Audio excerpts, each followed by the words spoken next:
Hello everyone, আমি রোজিনা আর আপনারা দেখছেন রোজিনা রান্নাঘর। রোজিনা রান্নাঘরে আপনাদের সবাইকে স্বাগত। আজকের রেসিপি হলো নিরামিষ বাঁধাকপির তরকারি। এই নিরামিষ বাঁধাকপির তরকারি আপনারা রুটি, পরোটা, লুচি বা ভাতের সঙ্গে খেতে পারেন। চলো তাহলে রান্নাটা করা যাক। সবথেকে প্রথমে আমি 500 গ্রাম বাঁধাকপি কেটে পাতলা পাতলা করে ধুয়ে রেখে দিয়েছিলাম এবং 2টি মিডিয়াম সাইজের আলু নিয়েছি, 2টি মিডিয়াম সাইজের টমেটো। এবার রান্নাটা করে নিই। চুলোয় একটা কড়া ছড়িয়ে সর্ষের তেল দিয়ে সর্ষের তেল ভালো করে গরম হয়ে গেলে তেজপাতা, শুকনো লঙ্কা, গোটা জিরে ফোড়ন দিয়ে দেবো। ফোড়ন থেকে সুন্দর গন্ধ আসলে আলুগুলো দিয়ে দেবো। আলুটা একটু ভাজা ভাজা হয়ে গেলে টমেটো দিয়ে আবারও একটু ভাজা ভাজা করে আদা বাটা দিয়ে দেবো।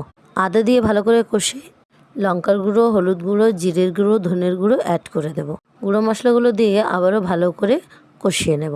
ভালো করে কষানো হয়ে গেলে বাঁধাকপিগুলো দিয়ে আবারও নেড়ে চেড়ে স্বাদ মতো লবণ দিয়ে ঢেকে দেব। এতে আমি কোনো রকম জল অ্যাড করব না। 15-20 মিনিট পরে ঢাকাটা খুলে দিয়ে ভালো করে নেড়ে চেড়ে স্বাদ মতো চিনি দিয়ে দেবো। নিরামিষ তরকারি একটু মিষ্টি মিষ্টি ভালো লাগে। এরপর আমি ভাজা মশলা অ্যাড করব। আলুগুলো ভালো করে গলে গেলে এবার আমি সার্ভ করে নেব। দেখো কত